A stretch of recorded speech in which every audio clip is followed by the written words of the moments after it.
네, 안녕하세요. 이번 시간에는 또 이제 자라투스트라는 이렇게 말했다. 이어가지고 계속 해볼게요.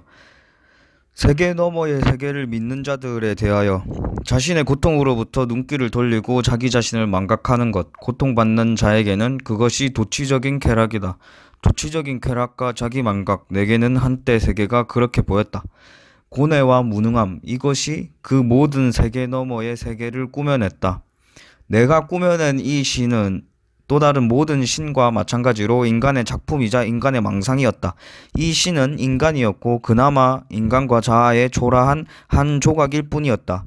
나는 인간에게 새로운 의지를 가르친다. 인간이 곧장 걸어온 이 길을 원하고 이 길을 받아들이며 병든 자와 죽어가는 사람처럼 그 길에서 벗어나 몰래 달아나지 말라고 가르친다. 병든 자와 죽어가는 자들이야말로 뭔가 대지를 경멸하고 하늘나라와 구원의 핏방울을 꾸며낸 자들이었다. 말을 참 화려하고 좀 강력하게 이렇게 하면서도 뭘 하는지 잘 못 알아듣게끔 이렇게 되어 있죠. 그들은 자기들의 불행으로부터 달아나려 했으나 별들은 너무도 아득한 곳에 있었다. 그래서 그들은 탄식했다. 다른 존재와 다른 행복으로 기어 들어갈 수 있는 천상의 길이 있기만 하다면, 그리하여 그들은 새길과 핏빛 음료를 만들어냈던 것이다. 자라투스트라는 하늘나라 이상세계를 믿는 자들을 비판합니다. 종교도 엄청나게 비판합니다. 그러한 행위는 자신의 고통을 외면하고 자기 자신을 망각하는 것이라고 봅니다. 이는 인간의 고뇌와 무능함에서 비롯되는 일입니다. 현실을 받아들이지 못하기 때문에 하는 행위입니다. 자라투스트라는 인간에게 대지를 원하고 받아들이라고 이야기합니다. 대지를 피해 몰래 달아나더라도 세계 너머의 세계, 다른 존재와 다른 행복으로 기어 들어갈 수 있는 천상의 길은 너무나도 먼 곳에 있습니다. 그러기에 이 천상의 길에 도달하지 못하기 때문에 거짓된 세계를 꾸며낸 것입니다. 도피성 유학, 이거를 예로 들면 좀 쉽습니다. 대지, 현실에 나 자신이 너무 초라하고 받아들이기 힘든 경우 도피성 유학을 생각하죠. 자기 자신의 현실을 파악하는 일이 너무 고통스러워 이를 망각하기 위해 유학을 생각합니다. 유학만 가게 되면 모든 일을 다 잘 해낼 수 있을 것 같고 이 땅에서 인정받지 못하는 나가 외국에서는 인정받을 수 있을 것만 같습니다. 이러한 생각을 하게 되는 이유는 간단합니다. 무능입니다. 무능하고 이 무능을 직시할 수 없어 고뇌하여서 현실에는 존재하지 않는 그런 천상 같은 세계를 꾸며냅니다. 특히 거북한 말입니다. 불편합니다. 지금 내가 힘들어서 뭔가 다른 훌륭한 세상 세계가 있지 않을까 하는 모든 생각들이 나의 무능 때문이라고 말합니다. 이러한 무능과 고통, 그리고 자라투스트라의 불편한 말까지도 외면할 것이 아니라 직시해야 할 것입니다. 예. 몸을 경멸하는 자들에 대하여 각성한 자는 이렇게 말한다. 나는 전적으로 몸이며 그 밖에 아무것도 아니다. 그리고 영혼은 몸에 속하는 그 어떤 것을 표현하는 말에 지나지 않는다. 형제여, 그대가 정신이라고 부르는 그대의 작은 이성도 그대의 몸의 도구이며 그대의 커다란 이성의 작은 도구이고 장난감이다. 그대의 사상과 감정의 배후에는 강력한 지도자, 숨겨진 현자가 있으니 그 이름은 자기다. 그것은 그대의 몸속에 살고 있고 그것은 바로 그대의 몸이다.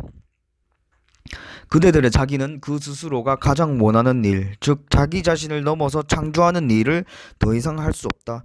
자신을 넘어서 창조하는 것은 자기가 가장 원하는 일이며 자기의 최고의 열정인데도 말이다. 그대들의 자기는 몰락을 원하고 따라서 그대들은 몸을 경멸하는 자들이 되었다. 그대들은 더 이상 자신을 넘어 창조할 수 없기 때문이다. 그 때문에 그대들은 이제 삶과 대지에 분노한다. 자라투스트라가 몸에 대해 어떤 생각을 갖고 있는지 알 수 있는 대목입니다. 한 뇌과학자에 따르면 인간에게 뇌가 존재하는 이유는 행동을 하기 위함입니다. 복잡하고 다양한 행동을 하기 위해 내가 존재한다는 것입니다. 생각하기 위해 내가 존재한다는 것이 아니라는 뜻입니다.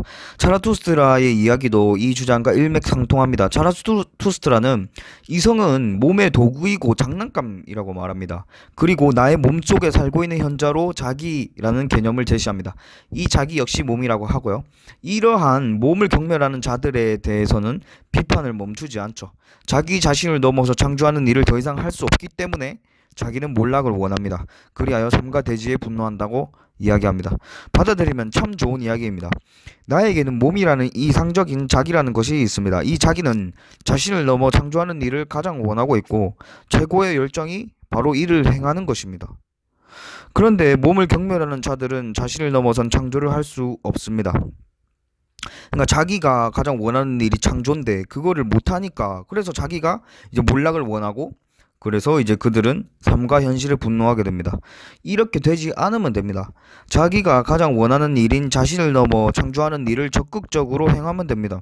뭐 예를 들어서 내가 뭐 운동을 열심히 해서 좋은 몸을 만들겠다, 이것도 뭐 창조로 볼 수도 있겠고, 내가 뭐 원하는 공부를 해가지고 좀 더 그 부분에 대해서 좀 더 많이 알게 되고, 더 많이 알게 되고 더 뭔가 실천할 수 있게 된다면은 그것이 바로 창조고, 이제 자라투스트가 말하는 자기가 가장 원하는 일이겠죠. 이성은 결국 몸의 도구입니다. 이성은 나를 창조하는 일에 쓰이는 도구일 뿐입니다. 예를 들어 봅시다. 저는 니체가 말했던 영혼회귀 사상을 도구로 사용합니다. 힘의 의지로 힘의 가장 높은 상태에 도달하고, 다시 그 도달한 뒤에는 또 더 높은 힘을 추구하고, 또 이제 추구하면서 도달하고, 또 다시 추구하고, 이것이 반복되는 거죠. 그런 겁니다. 중학생 때 좋은 고등학교에 진학해야겠다, 이 좋은 고등학교만 가면 난 끝난다, 이게 내 것이다, 이렇게 해가지고 좋은 고등학교에 진학했다 합시다. 그러면은 또 거기서 끝이 아니죠. 또 다시 뭐 더 좋은 대학교에 입학해야겠다, 뭐 이런 생각을 하면서 계속해서 양적인 발전을 해 나가는 거죠. 다시 뭐 딱히 예로 들 게 없어서 뭐 좋은 고등학교, 좋은 대학교 이렇게 예로 들었는데요. 뭐 사실 뭐 그게 아니요. 이건 다음에 이야기하도록 할게요. 아무튼 그 다음 이제 다시 더 높은 힘을 추구하고, 이제 그 힘을 이루고 다시 추구하고 이루고 다시 추구하고 이루고, 이러한 패턴의 무한한 방법인 거죠. 아무튼 이처럼 이성은 몸을 위한 도구이고 더 창조적인 일을 수행하는 데 있어서도 도구입니다. 그 자체가 목적은 아니라는 거죠. 이성에 집착할 것이 아니라 자기와 몸에 충실해야 할 것입니다. 네, 오늘 여기까지 하도록 하겠습니다. 감사합니다.